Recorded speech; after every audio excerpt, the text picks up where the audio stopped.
হেফাজতে থাকা সেনা কর্মকর্তাদের জন্য ঢাকা সেনানিবাসে অস্থায়ী কারাগার ঘোষণা। ট্রাইব্যুনালে ঠিক করবে রাখা হবে কোন কারাগারে, বলছেন চিফ প্রসিকিউটর। পিআর নিয়ে আন্দোলন উদ্বেগজনক, বললেন মির্জা ফখরুল। শর্ত ছাড়াই নির্বাচনে যাবে এনসিপি। নভেম্বরে গণভোট চায় জামায়াত, জানালো ইসিকে। চাকরি জাতীয়করণ ও পুলিশি হামলার প্রতিবাদে কাল এমপি ও শিক্ষকদের মার্চ টু সচিবালয়। কর্মবিরতিতে বন্ধ ক্লাস পরীক্ষা, ইসলামী দলগুলোর সমর্থন। চাকসু নির্বাচনের শেষ দিনের প্রচারে ভোটারদের মন জয়ের চেষ্টা। শেষ সময়ের সুযোগ কাজে লাগাতে ব্যস্ত রাকসুর প্রার্থীরা। যুদ্ধবিরতির শর্ত মেনে ২০ ইসরায়েলি জিম্মিকে হস্তান্তর করল হামাস। ধাপে ধাপে মুক্তি পাচ্ছেন ১৯০০ ফিলিস্তিনি।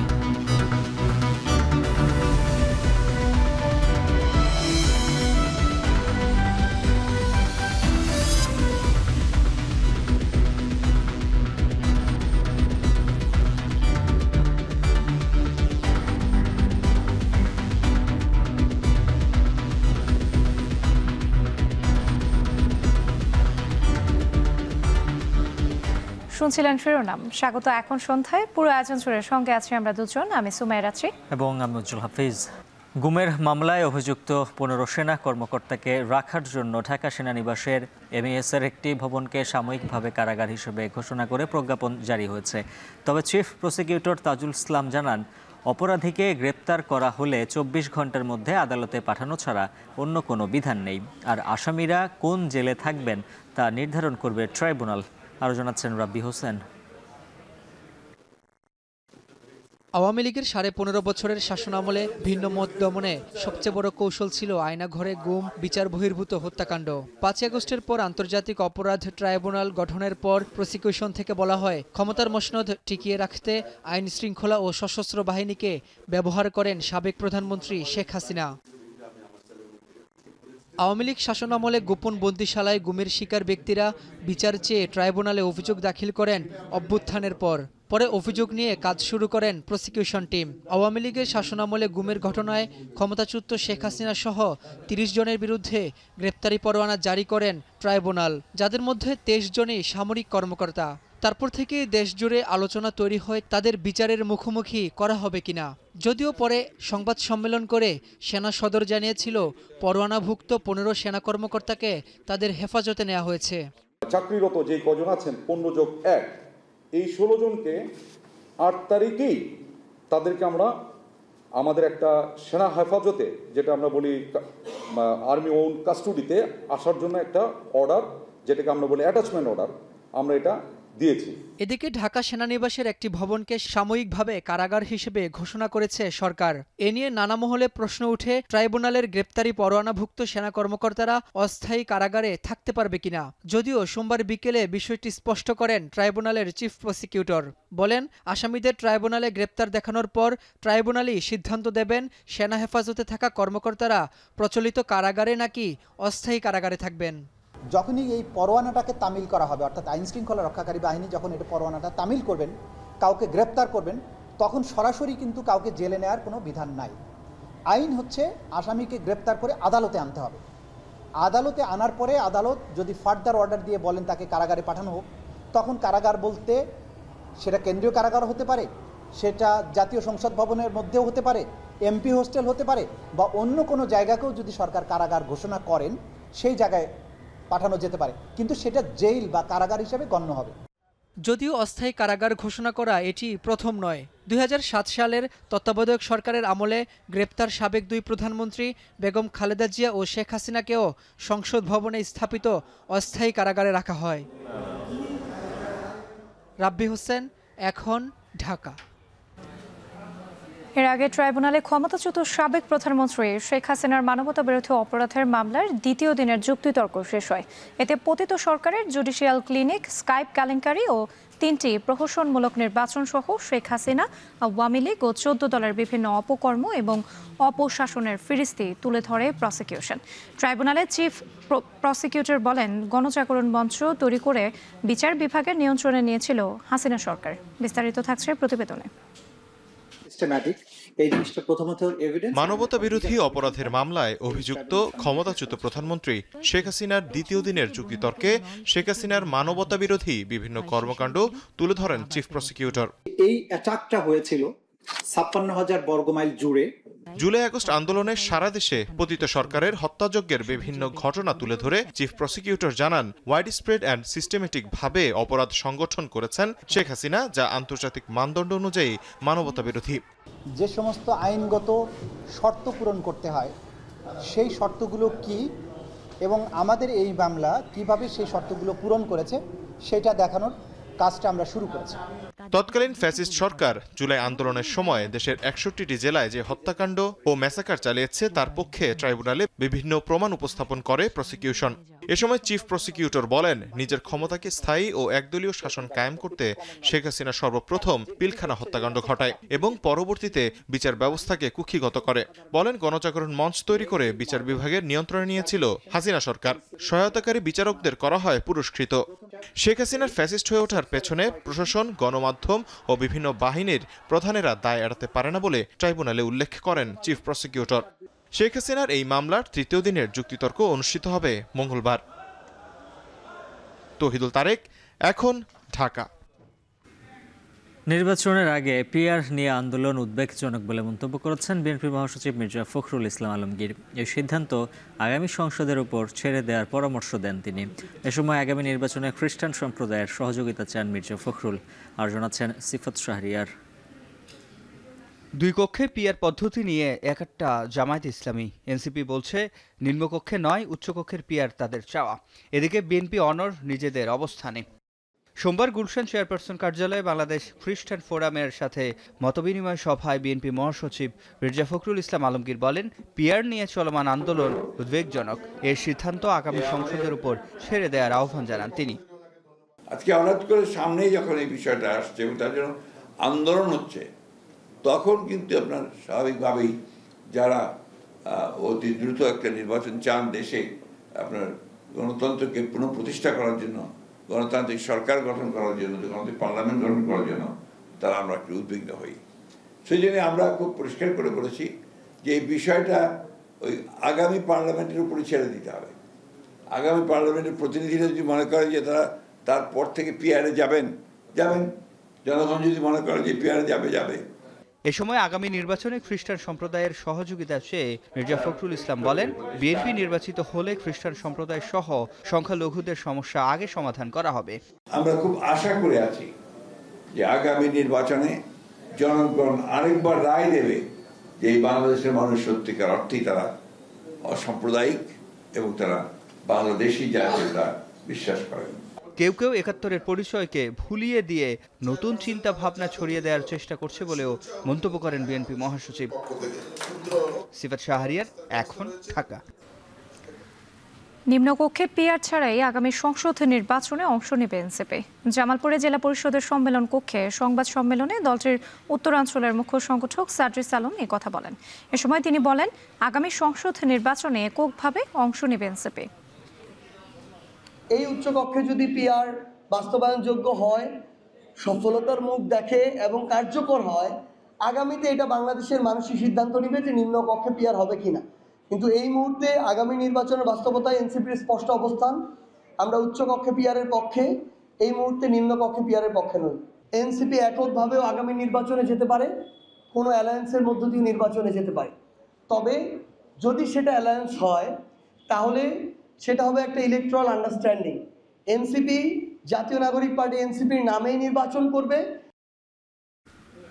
নভেম্বরেই গণভোট চেয়ে নির্বাচন কমিশনের কাছে দাবি জানিয়েছে জামায়াত ইসলামী। ইসির সাথে প্রথম আনুষ্ঠানিক বৈঠকে অংশ নিয়ে দলটির নেতারা পিআর পদ্ধতি নির্বাচন করার জন্য ইসিকে মানসিক প্রস্তুতি নেওয়ার আহ্বান জানান। বলেন, পিআর না থাকলে নির্বাচনে বিশৃঙ্খলা হওয়ার আশঙ্কা রয়েছে। আরও জানাচ্ছেন বেলায়েত হোসাইন।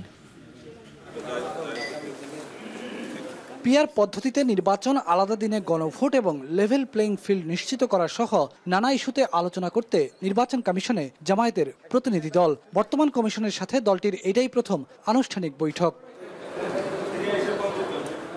সোমবার বেলা 12টায় দলের নায়েবে আমির ডাক্তার সৈয়দ আব্দুল্লাহ মোহাম্মদ তাহিরের নেতৃত্বে 5 সদস্যের প্রতিনিধি দল ইসিতে প্রবেশ করে। বৈঠকে অংশ নেন প্রধান নির্বাচন কমিশনার, অন্য 4 নির্বাচন কমিশনার এবং ইসি সচিব। প্রায় 3 ঘন্টার বৈঠক শেষে ডাক্তার তাহের সাংবাদিকদের বলেন, নভেম্বর মাসেই আলাদা করে গণভোটের আয়োজন করতে কমিশনের কাছে যুক্তি তুলে ধরেছে জামায়াতে ইসলামী। তিনি বলেন, একই দিনে নির্বাচন এবং গণভোট হলে সংস্কার নগণ্য ইস্যুতে পরিণত হবে। গণভোট জুলাই চার্টারকে সাংবিধানিকভাবে ভিত্তি দেওয়ার জন্য তো একসাথে হওয়ার ব্যাপারে কোনো দলের মত আছে।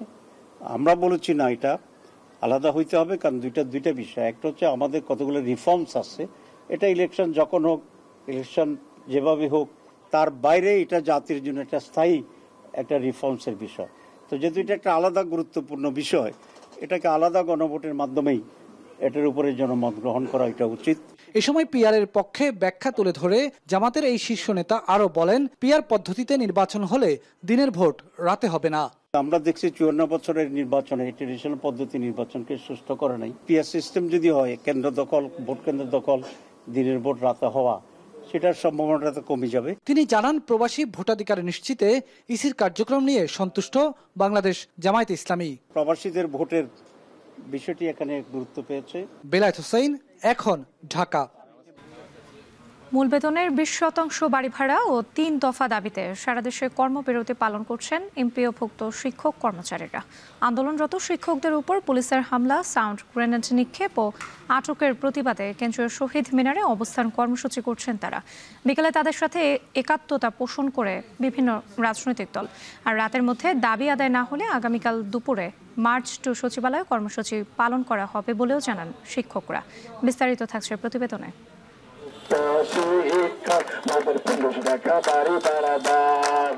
দাবি আদায়ে রোববার সারা রাত শেষে পরদিন সকাল গড়িয়ে দুপুর, একসময় বিকেল হয়। তবুও দাবি আদায়ে অনড় বেসরকারি শিক্ষকরা। ক্লান্ত হলেও ছাড়েননি শহীদ মিনার, চলছে স্লোগানও। মূল বেতনের 20% বাড়ি ভাড়া দেয়া সহ 3 দফা দাবিতে চলা আন্দোলনে শিক্ষকদের উপর পুলিশি হামলার প্রতিবাদে অবস্থান কর্মসূচি পালন করছে এমপিওভুক্ত শিক্ষক ও কর্মচারীরা। পাশাপাশি সারা দেশে 30,000-এরও বেশি শিক্ষা প্রতিষ্ঠানে পাঠদান বন্ধ রেখে চলছে কর্মবিরতি। আর বিভিন্ন জেলা থেকেও অবস্থান কর্মসূচিতে যোগ দিয়ে হামলার ঘটনায় নিন্দা জানান তারা। আমরা আমাদের প্রজ্ঞাপন জারি না হওয়া পর্যন্ত আমাদের অবস্থান থেকে আমরা সরব না। শিক্ষক 500 টাকা দিয়ে বাসা ভাড়া তো দূরের কথা, একটা খুপড়ি ঘরেও আমার মনে হয় যে থাকতে পারে না। যতক্ষণ পর্যন্ত আমাদের এই দাবি আদায় না হবে আমরা ঘরে ফিরে যাব না। মূল বেতনের 20% বাড়ি ভাড়া ও 1500 টাকা চিকিৎসা ভাতা সহ কর্মচারীদের 75% উৎসব ভাতা প্রদানের দাবি আদায়ে প্রজ্ঞাপন জারি না হওয়া পর্যন্ত আন্দোলন ও কর্মবিরতি চলবে বলে জানান তারা। বিকেলে শিক্ষকদের আন্দোলনে একাত্মতা পোষণ করতে এসে জামায়াতের নায়েবে আমির অধ্যাপক মুজিবুর রহমান বলেন, সুষ্ঠু নির্বাচন করতে হলে শিক্ষকদের সহযোগিতা লাগবে। তাই তাদের দাবি পূরণে সরকারের কাছে আহ্বান জানান তিনি। পরিষ্কার করে বলতে চাই, স্কুল, কলেজ, মাদ্রাসা, যেখানে যত শিক্ষা প্রতিষ্ঠান আছে, সকল শিক্ষা প্রতিষ্ঠানের দাবিগুলা পরীক্ষা করে ন্যায্য এবং সঙ্গত দাবিগুলো অতি দ্রুত বাস্তবায়নের জন্য সরকার পদক্ষেপ নেবেন। আর শিক্ষকদের উপর হামলার নিন্দা জানান ইসলামী আন্দোলন বাংলাদেশ, খেলাফত মজলিস, নাগরিক ঐক্য সহ ইনকিলাব মঞ্চের নেতারা। অনতি বিলম্বে তাদের ন্যায্য দাবিগুলো মেনে নেওয়া হোক এবং তাদের শিক্ষা প্রতিষ্ঠানে ফিরে যাওয়ার সুযোগ করে দেওয়া হোক। শিক্ষকদেরকে ন্যূনতম এখন তাদেরকে বাসা ভাড়া দেয় 1500, বাড়াইছে 1500। তাই শিক্ষা উপদেষ্টা আপনারে বলি, 1500 টাকা না, 15,000 টাকায় ইনকিলাব মঞ্চে আপনারে একটা বাসা ভাড়া করে দিবে, আপনি থাকবেন। সকল রাজনৈতিক দল ঐক্যবদ্ধভাবে আপনাদের পক্ষে আমরা রাজপথে নামবো ইনশাআল্লাহ। আপনাদের বাড়ি ভাড়া বৃদ্ধির কথা বলছে, কত দেয় এখন বাড়ি ভাড়া? পত্রিকায় যখন পড়লাম 1000, তখন আমার মনে হলো ফকিরকেও মানুষ 1000 টাকা ভিক্ষা দেবে। রাতের মধ্যে দাবি না মানলে আগামীকাল দুপুরে মার্চ টু সচিবালয়ে কর্মসূচি পালন করা হবে জানিয়ে নতুন কর্মসূচি ঘোষণা করা হয়। 75% উৎসব ভাতার প্রজ্ঞাপন জারি না করা হবে। এই শহীদ মিনারে লাগাতার কর্মসূচির পাশাপাশি লাগাতার সারা বাংলাদেশের সকল শিক্ষা প্রতিষ্ঠানে টানা কর্মবিরতি চলবে। আতিক মেজবালগ্ন, এখন, ঢাকা। এমপিও শিক্ষকদের আন্দোলনের আরও খবর জানাতে যুক্ত হচ্ছেন বাইজিদ সাদ। সাদ, শিক্ষকদের দাবির বিষয়ে এখন পর্যন্ত কর্তৃপক্ষের সাড়া মিলেছে কি? কতক্ষণ চলবে তাদের এই কর্মসূচি জানতে চাই আপনার কাছ থেকে।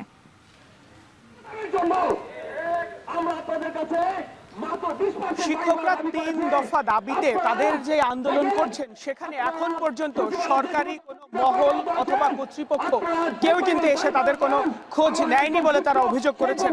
এখন পর্যন্ত তাদের যে যৌক্তিক দাবি সেটি শুনতেও এখানে কেউ আসেননি, তেমনটি কিন্তু তারা আমাদেরকে বলছেন। মূলত 3টি দফা দাবি, অর্থাৎ তাদের যে মূল বেতন সেই মূল বেতনের 20% বাড়ি ভাড়া এবং 1500 টাকা তাদের স্বাস্থ্য সেবার জন্য এবং অন্যদিকে 75% উৎসব ভাতা সেটি কর্মচারীদের জন্য। অর্থাৎ এই 3টি দাবিতে তারা লাগাতার কর্মসূচি পালন করছেন এবং এই কর্মসূচি যখন গতকালকে তারা তাদের আন্দোলন পরিচালনা করছিলেন সেই সময় পুলিশ তাদের উপরে হামলা করে, টিয়ার শেল নিক্ষেপ করে, সেই সঙ্গে সঙ্গে লাঠিচার্জ করে। এই অভিযোগের প্রেক্ষিতে এবং এই যে ঘটনাটি ঘটেছে সেটির প্রতিবাদে মূলত আজ সারা দিন, গতকাল রাত থেকে আজ সারাদিন তারা শহীদ মিনারে অবস্থান করেছিলেন। কিন্তু এখন পর্যন্ত আসলে সরকারি কোনো মহল থেকে কেউ না আসলেও বিভিন্ন রাজনৈতিক দলের নেতৃবৃন্দ এখানে এসেছেন, তাদের সঙ্গে একাত্মতা পোষণ করেছেন। তার মধ্যে বাংলাদেশ জামায়াতে ইসলামী ছিল, ইসলামী আন্দোলন বাংলাদেশ ছিল এবং সেই পাশাপাশি আরো বেশ কিছু দল কিন্তু এখানে এসেছেন এবং তারা তাদের সঙ্গে একাত্মতা পোষণ করেছেন। তারা বলেছেন যে সকল রাজনৈতিক দল একত্রিত হয়ে তাদের যে যৌক্তিক দাবি, মূলত শিক্ষকদের যে যৌক্তিক দাবি সেটির পক্ষে যেন তারা কথা বলেন এবং তাদের যৌক্তিক দাবিগুলো যাতে মেনে নেন সেজন্য প্রধান উপদেষ্টার কাছেও তারা আহ্বান জানিয়েছেন এবং সেই পাশাপাশি তারা বলেছেন যে আগামী নির্বাচনে শিক্ষকরা একটি গুরুত্বপূর্ণ ভূমিকা পালন করবেন, যেহেতু তারা প্রিজাইডিং অফিসার থাকবেন, সহকারী প্রিজাইডিং অফিসার থাকবেন। তো সেই হিসেবে তাদের যেই দাবিগুলো আছে নির্বাচনের আগেই যেন সেগুলো সমাধান করা হয় সেই বিষয়টি কিন্তু তারা জোর দাবি জানিয়েছেন এবং বলেছেন শিক্ষকরা এই যে তাদের যে কর্মবিরতি পালন করছেন সেই কর্মবিরতি তারা শেষ করে পাঠদানে যেতে পারেন, শিক্ষার্থীদের ক্লাসরুমে শিক্ষার্থীদের ক্লাস দিতে পারেন, সেটির ব্যবস্থা করার জন্য কিন্তু প্রধান উপদেষ্টার কাছে তারা দাবি জানিয়েছেন। এই ছিল আমার কাছে সবশেষ।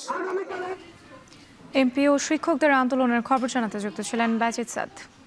ঢাকা সেন্ট্রাল ইউনিভার্সিটি আইন 2025 দ্রুত চূড়ান্ত অধ্যাদেশ জারির দাবিতে আবারও আন্দোলনে নেমেছে সরকারি 7 কলেজের শিক্ষার্থীরা। শিক্ষা ভবনের সামনে অবস্থান কর্মসূচির পর সচিবালয়ে শিক্ষা মন্ত্রণালয়ের সঙ্গে আলোচনায় বসেন প্রতিনিধি দল।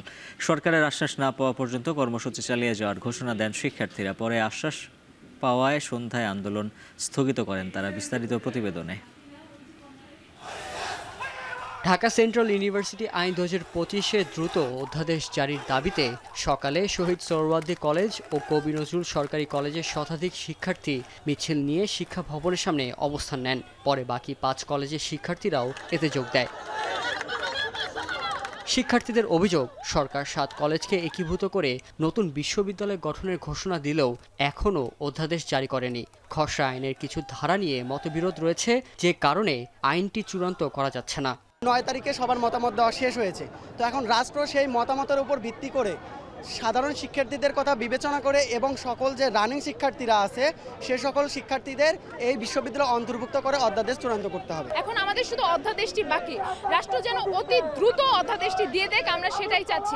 শিক্ষার্থীরা বলেন, কোনো ধরনের মব সৃষ্টি না করে শান্তিপূর্ণভাবে কর্মসূচি পালন করছেন তারা। শিক্ষা উপদেষ্টার কাছ থেকে আশ্বাস না পাওয়া পর্যন্ত ছাড়বেন না রাজপথ। সময়সীমা নিয়ে লিখিত দিতে হবে সরকারকে। 9 মাসে বাংলাদেশ স্বাধীন, আজকে আমাদের 12 মাস হয়ে গেছে, এখনো পর্যন্ত বিশ্ববিদ্যালয়ের শেষ পর্যায়ে আমরা এখন আসতে পারিনি। শুধু জাস্ট এখানে অবস্থান করব আমাদের দাবি নিয়ে। দাবি যদি তারা মনে করে, রাষ্ট্র মনে করে 10 মিনিটের মধ্যে আমাদের দাবি দিয়ে দিবে, তাহলে আমরা 10 মিনিটে চলে যাব। এই অধ্যাদেশের কোনো নির্দিষ্ট সময়সূচি না আসে আমাদের আন্দোলন লাগাতার চলবে। সকাল থেকে সচিবালয়মুখী রাস্তা ব্যারিকেড দিয়ে বন্ধ রাখে পুলিশ।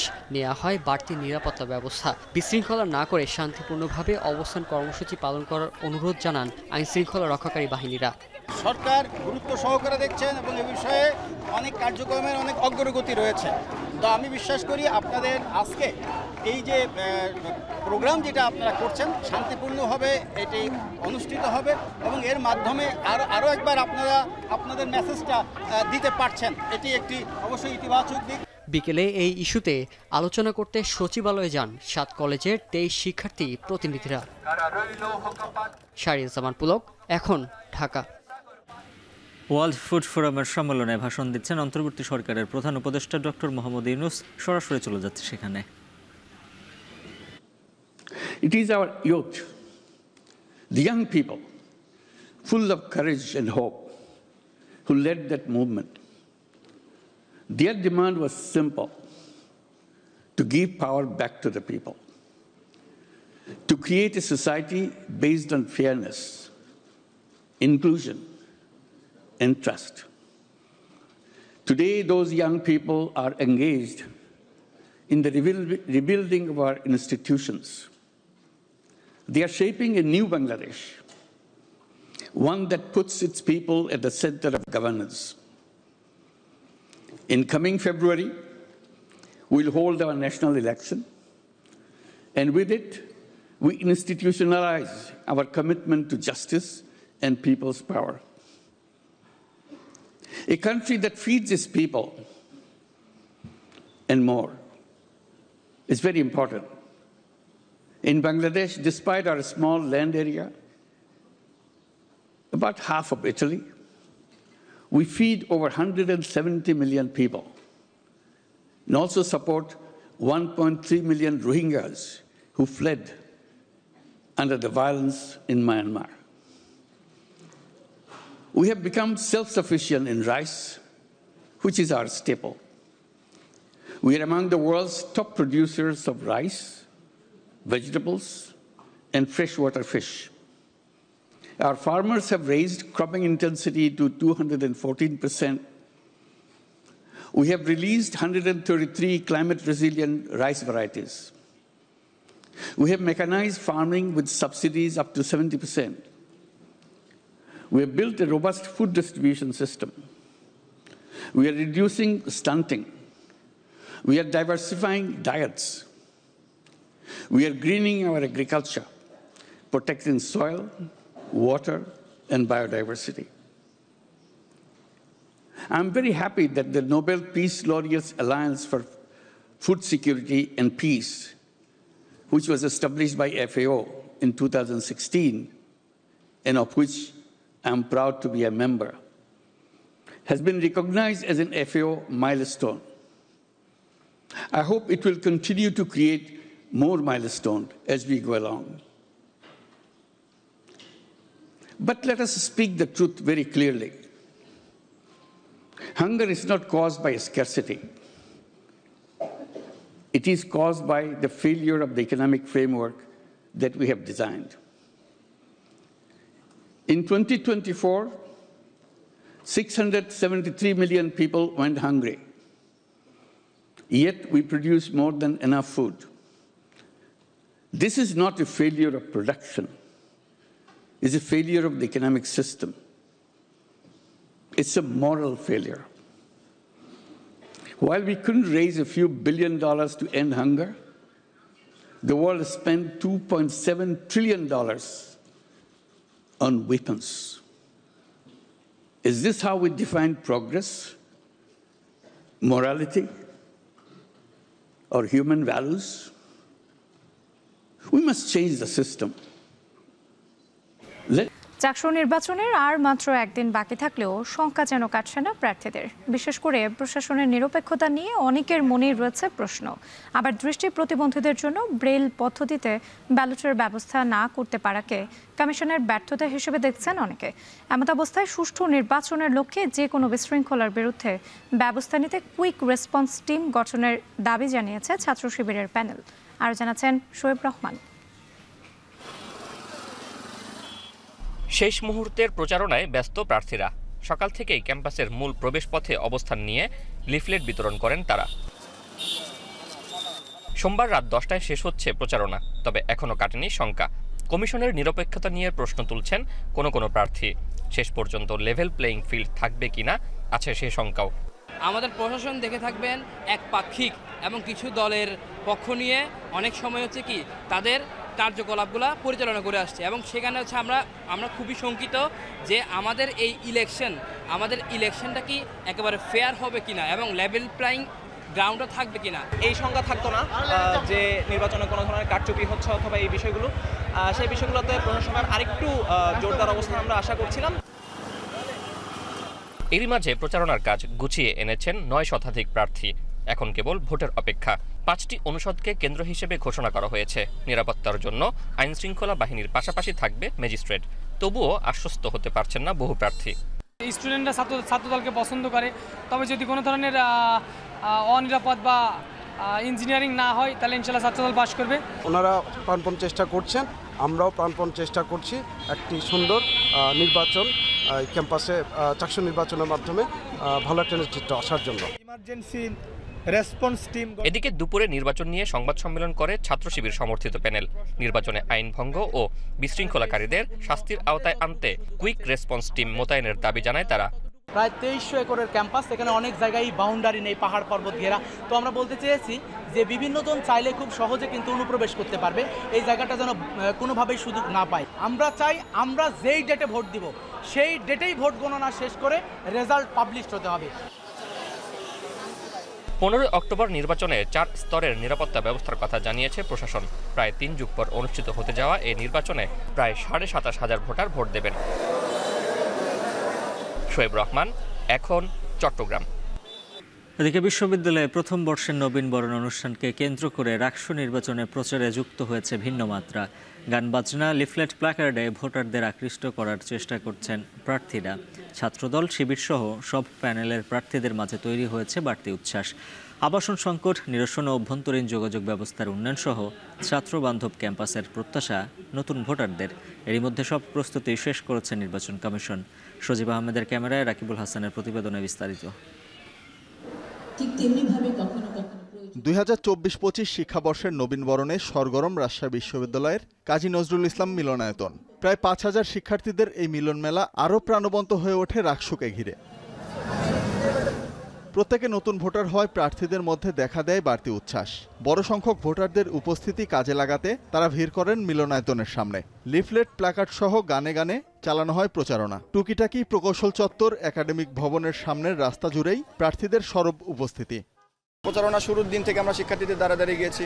হলপাড়া, একাডেমিক ভবন, আমতলা, জামতলা, সর্বোচ্চ সব জায়গায় আমরা বিচরণ করেছি। শিক্ষার্থীদের দাঁড়িয়ে গিয়ে আমরা আমাদের প্রচারণা অব্যাহত রেখেছি। যেই জায়গাগুলোতে আমাদের পৌঁছানো হয়নি সেই জায়গাগুলোতে আমরা কাজ করার চেষ্টা করছি। আগামীকাল আমাদের নির্বাচন প্রচারণার শেষ দিন এবং আজ ফার্স্ট ইয়ারের নবীনবরণ হচ্ছে, সেখানে কিন্তু সেই উৎসবের একটা আমেজকে আরও বাড়িয়ে দিয়েছে এবং সেখানে কিন্তু আমরাও সামিল হতে সকল প্রার্থী এখানে চলে এসেছি। ক্যাম্পাসের আবাসন সংকট, অভ্যন্তরীণ যোগাযোগ ব্যবস্থার উন্নয়ন ও নিরাপত্তা নিশ্চিতের দাবি তুলে ধরেন নতুন ভোটাররা।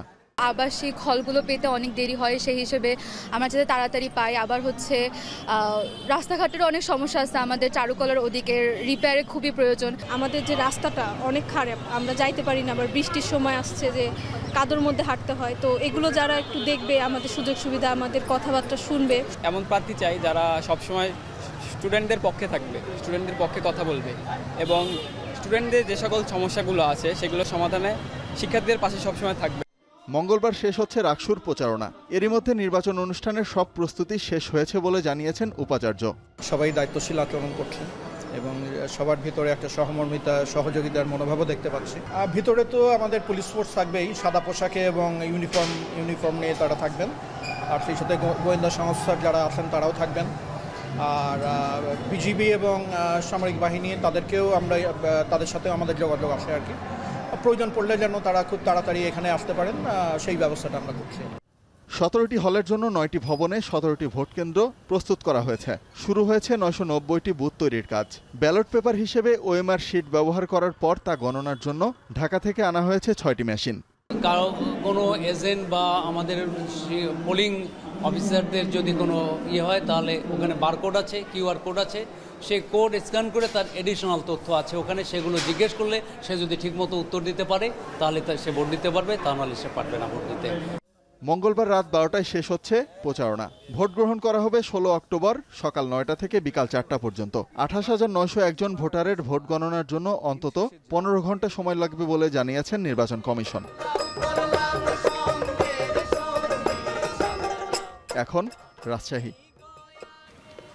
অভিভাবকদের মতামত না নিয়ে প্রাথমিক শিক্ষায় গান বাজনা চাপিয়ে দেওয়া হয়েছে, যা ষড়যন্ত্রমূলক ও ইসলাম বিরোধী পদক্ষেপ বলে মনে করে হেফাজত ইসলাম। অবিলম্বে এই গেজেট বাতিল করে গণদাবি অনুযায়ী ধর্মীয় শিক্ষক নিয়োগের বিধিমালা প্রণয়ন করার দাবি জানিয়েছেন সংগঠনটির নেতারা। প্রেস ক্লাবে সংবাদ সম্মেলনে সংগঠনটির নেতারা বলেন, শহীদ আবরার ফাহাদ হত্যা ও পিলখানা ট্র্যাজেডি স্মরণে নতুন দুটি জাতীয় দিবস করা হলেও 5 মের গণহত্যার দিনকে জাতীয় দিবস ঘোষণা করা হয়নি। সরকারের ভিতর ঘাপটি মেরে থাকা একটি সেকুলার চক্র আলেম ওলামা ও ধর্মপ্রাণ জনতার ত্যাগ তিতিক্ষাকে জাতীয় জীবনে স্থান দিতে চায় না। বক্তারা বলেন, কঠোর আইন না থাকায় একের পর এক কোরআন ও ধর্ম অবমাননার মাধ্যমে আওয়ামী ফ্যাসিবাদীরা দেশে অস্থিতিশীলতা সৃষ্টির সুযোগ পাচ্ছে। এর বিচার না করলে ধর্মীয় অনুভূতিতে আঘাতপ্রাপ্ত সংক্ষুব্ধদের আইন হাতে তুলে নেয়ার ঝুঁকিও বাড়বে বলে মনে করেন তারা। এ সময় হেফাজত নেতা মামুনুল হক বলেন, দলীয় রাজনীতির সাথে হেফাজতের কোনো সম্পর্ক নেই। নির্বাচন নিয়ে হেফাজত আমিরের বক্তব্য ব্যক্তিগত।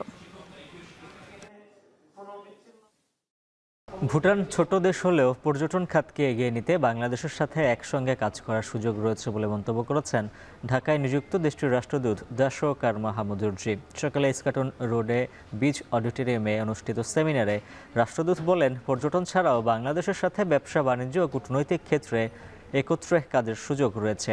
বাংলাদেশের সঙ্গে অনেক মিল রয়েছে জানিয়ে সাংস্কৃতিক বিনিময়ে জোর দেন তিনি। সাবেক পররাষ্ট্র সচিব মাশফি বিনতে শামস বলেন, ভুটানের সঙ্গে রপ্তানি, জলবিদ্যুৎ, বাণিজ্যিক ইস্যু নিয়েও কাজ করার সুযোগ তৈরি হয়েছে। দেশটিতে চিকিৎসা খাতেও বাংলাদেশিদের সুযোগ রয়েছে বলে উল্লেখ করেন তিনি।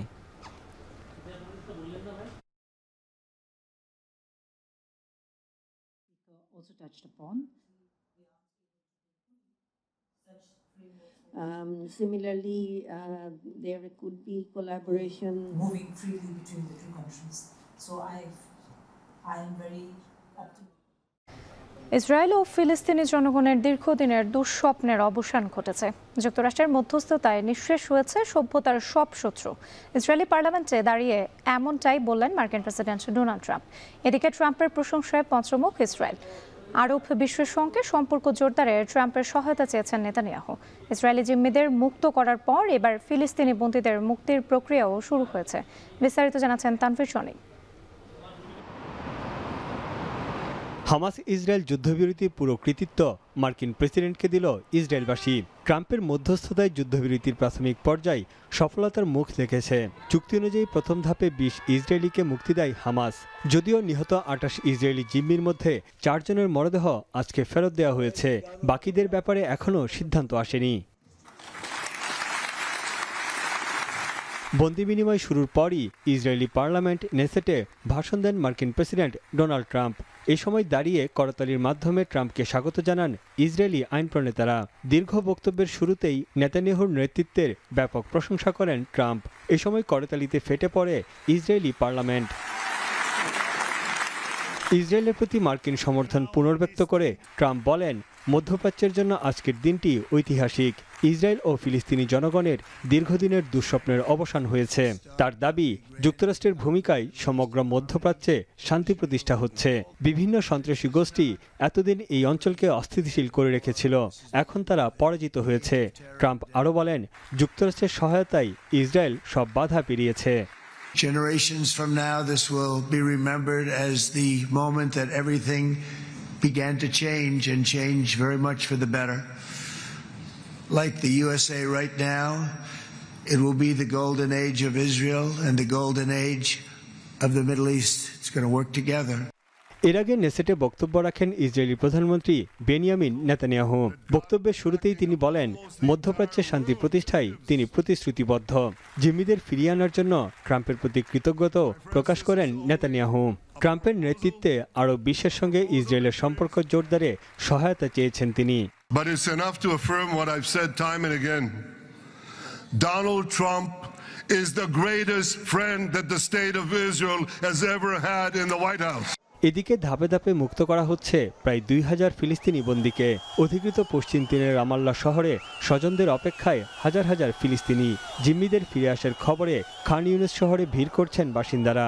জনতার ভিড় ঠেলে এগিয়ে যাচ্ছে জিম্মিদের বহনকারী গাড়িগুলো। এদিকে শান্তি সম্মেলনে যোগ দিতে মিশরে যাচ্ছেন মার্কিন প্রেসিডেন্ট ডোনাল্ড ট্রাম্প। এরই মধ্যে সেখানে উপস্থিত হয়েছেন 20টিরও বেশি দেশের প্রতিনিধি। যদিও এই সম্মেলনে অংশ নিচ্ছেন না ইসরায়েলি প্রধানমন্ত্রী নেতানিয়াহু। তানভীর জনি, এখন বিশ্ব। উদ্ভাবন কেন্দ্রিক প্রবৃদ্ধির ব্যাখ্যা দিয়ে চলতি বছর অর্থনীতিতে নোবেল জিতলেন 3 গবেষক, জোয়েল মোকির, ফিলিপ অ্যাগিয়ন ও পিটার হাউইট। সোমবার রয়্যাল সুইডিশ একাডেমি বিবৃতিতে জানায়, টেকসই উন্নয়নকে যেন তেনভাবে নেওয়া যাবে না, সেটাই আমাদের শিখিয়েছেন 3 গবেষক। অর্থনৈতিক উন্নয়ন নয়, বরং স্থবিরতা মানব ইতিহাসে নিত্য ঘটনা হয়ে দাঁড়িয়েছে। এ অবস্থায় 2025 সালে অর্থনীতিতে নোবেলজয়ী ত্রয়ীর গবেষণা দেখিয়ে দিয়েছে যে অবশ্যই অব্যাহত প্রবৃদ্ধির হুমকি সম্পর্কে সচেতন থাকতে হবে এবং প্রতিরোধ করতে হবে। যুক্তরাষ্ট্রের নর্থ ওয়েস্টার্ন ইউনিভার্সিটির অধ্যাপক মকির ও ব্রাউন ইউনিভার্সিটির অধ্যাপক হাউইট, প্যারিসের কলেজ ডি ফ্রান্স আর যুক্তরাজ্যের London school of economics and political সায়েন্সে অধ্যাপনা করেন অ্যাগিয়ন। বিশ্বের সর্বোচ্চ সম্মাননার পুরস্কারের পাশাপাশি 1,10,00,000 সুইডিশ ক্রোনা পাবেন বিজয়ীরা।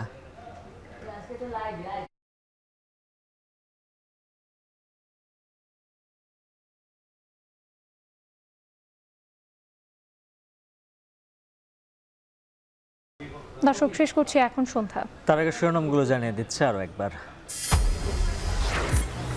হেফাজতে থাকা সেনা কর্মকর্তাদের জন্য ঢাকা সেনানিবাসে অস্থায়ী কারাগার। কোথায় রাখা হবে সিদ্ধান্ত নেবে কারা কর্তৃপক্ষ, বলছেন চিফ প্রসিকিউটর। ফেব্রুয়ারিতেই জাতীয় নির্বাচন, বিশ্বমঞ্চে ফের জানালেন প্রধান উপদেষ্টা। দারিদ্র্য নিরসনে বিশ্বব্যাপী যুদ্ধ বন্ধ, আঞ্চলিক খাদ্য ব্যাংক প্রতিষ্ঠা সহ 6 প্রস্তাব। পিআর নিয়ে আন্দোলন উদ্বেগজনক, বললেন মির্জা ফখরুল। শর্ত ছাড়াই নির্বাচনে যাবে এনসিপি, নভেম্বরে গণভোট চায় জামাত, জানালো ইসিকে। চাকরি জাতীয়করণ ও পুলিশি হামলার প্রতিবাদে কাল এমপি ও শিক্ষকদের মার্চ টু সচিবালয়। কর্মবিরতিতে বন্ধ ক্লাস পরীক্ষা, বিভিন্ন দলের সমর্থন। যুদ্ধবিরতির শর্ত মেনে 20 ইসরায়েলি জিম্মিকে হস্তান্তর করল হামাস। ধাপে ধাপে মুক্তি পাচ্ছেন 1900 ফিলিস্তিনি।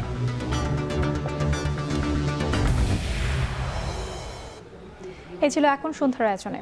এখন টেলিভিশন ওয়েবসাইটে দেখতে ভিজিট করুন www.ekon.tv। ফেসবুকে দেখুন facebook.com/tv.ekon আর ইউটিউবে দেখুন youtube.com/c/ekontv।